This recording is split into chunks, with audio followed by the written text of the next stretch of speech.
Salam sejahtera Malaysia. Akhirnya Zahid Hamidi telah tampil membuat satu kenyataan yang paling hebat untuk kerajaan perpaduan. Baru beberapa jam, baru beberapa tempo, perjanjian di antara kerajaan perpaduan sudah dimeteraikan.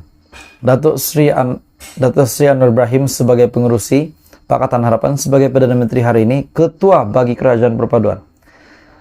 Zahid Hamidi sudah membuat satu kenyataan baru-baru ini, ya, di mana ini kenyataan yang paling mengejutkan kepada semua kepimpinan Pakatan Harapan, kepimpinan Barisan Nasional, GPS, JRS, dan juga Warisan, dan kepada parti-parti di dalam gabungan kerajaan perpaduan, dan sudah pasti menggemparkan pembangkang juga, yaitu Perikatan Nasional dan PAS.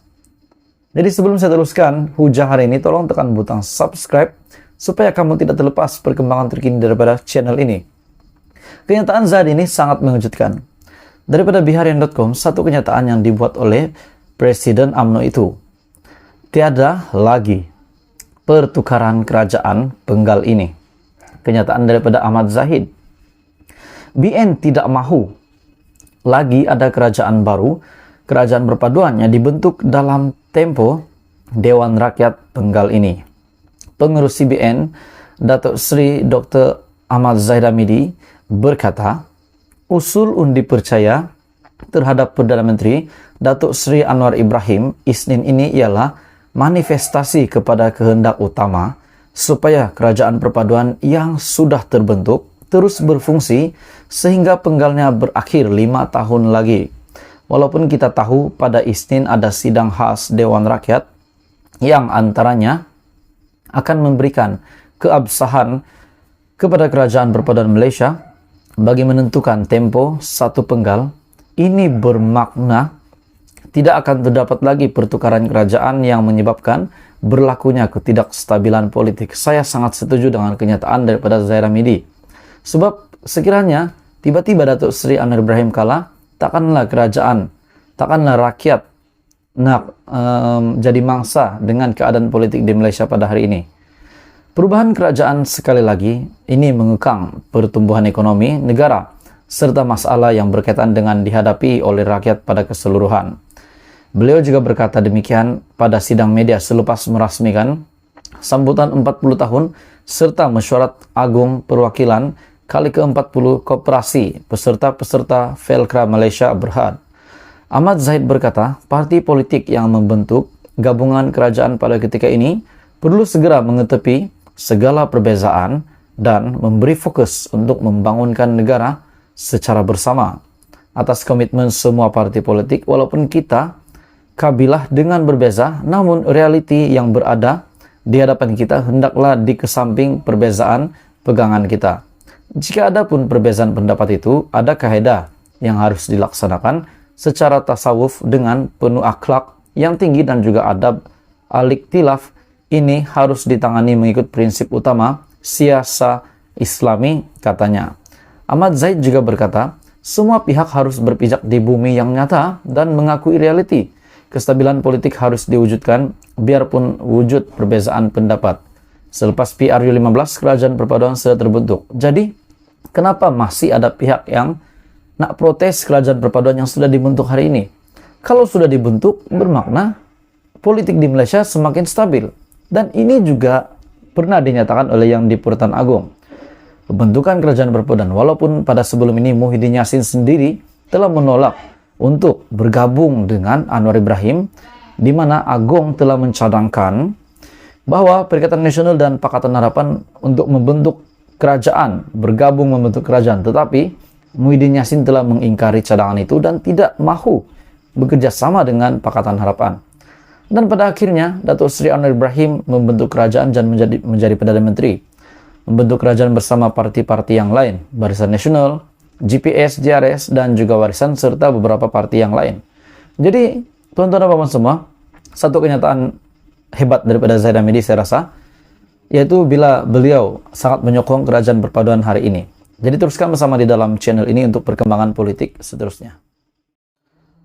Tuan-tuan dan puan semua, baru beberapa jam perjanjian dimeteraikan di antara parti-parti di dalam kerajaan perpaduan. Sudah timbul satu berita yang mengejutkan. Baru semalam, perjanjian di antara kerajaan perpaduan dimeteraikan di antara Pakatan Harapan, Barisan Nasional, GPS, GRS, Warisan, dan beberapa yang lain. Sudah timbul satu berita susulan yang sangat mengejutkan. Tuan-tuan dan puan-puan semua, sudah pasti Datuk Seri Anwar Ibrahim sebagai Perdana Menteri Malaysia ke-10 mempunyai rancangannya tersendiri untuk mentadbir negara. Seperti juga Perdana Menteri sebelum ini, Muhyiddin Yassin, Ismail Sabri, Tun Mahathir, dan juga beberapa Perdana Menteri yang lain. Sudah pasti masing-masing mempunyai strategi. Dan satu berita susulan yang mengejutkan Datuk Seri Anwar Ibrahim. Saya pasti ini sangat mengejutkan. Kita kena menghormati keabsahan Perdana Menteri Malaysia ke-10 pada hari ini, kerana itu adalah lantikan daripada Agong. Satu berita yang mengejutkan yang diterbitkan di media Suara Merdeka. Satu tajuk berita yang bagi saya sangat gempar, dan ini pasti boleh mengejutkan seluruh kerajaan perpaduan, pemimpin-pemimpin di dalam kerajaan perpaduan, termasuklah Datuk Seri Anwar Ibrahim sendiri. Kerajaan kembiri luar tabi'i menurut kenyataan ini. Tapi sebelum saya teruskan hujah hari ini, tolong Anda semua tekan butang subscribe, like dan juga share supaya kamu tidak terlepas perkembangan politik daripada channel ini. Apabila Perdana Menteri Datuk Seri Anwar Ibrahim dan para pemimpin utama di dalam parti gabungan kerajaan perpaduan hari ini telah menandatangani perjanjian untuk menyokong Datuk Seri Anwar, ia menjadi satu tanda aras yang luar biasa. Ini sekaligus menjadikan kerajaan ini sebagai kerajaan kembiri luar tabi'i. Wakil rakyat tidak boleh membantah apa yang dikehendaki atau diputuskan oleh kerajaan. Oke, sebelum kita teruskan, adakah Anda setuju dengan kenyataan ini bahwa kerajaan perpaduan hari ini adalah kerajaan kembiri luar tabi'i? Menurut kenyataan ini, begitu. Kerajaan hari ini adalah kerajaan kembiri luar tabi'i. Kita teruskan. Kata kenyataan ini, teringat saya bagaimana hamba abdi dikembiri atau dikasih supaya mereka menjadi insan yang lemah dan tidak meniduri dayang-dayang di istana pula. Insan yang dikembiri ini adalah yang paling taat setia, sehingga mereka tidak mempunyai kehidupan mereka sendiri. Jika mereka tidak mengikut cakap raja, mereka akan dibunuh atau diusir dari istana. Adakah ini yang nasib?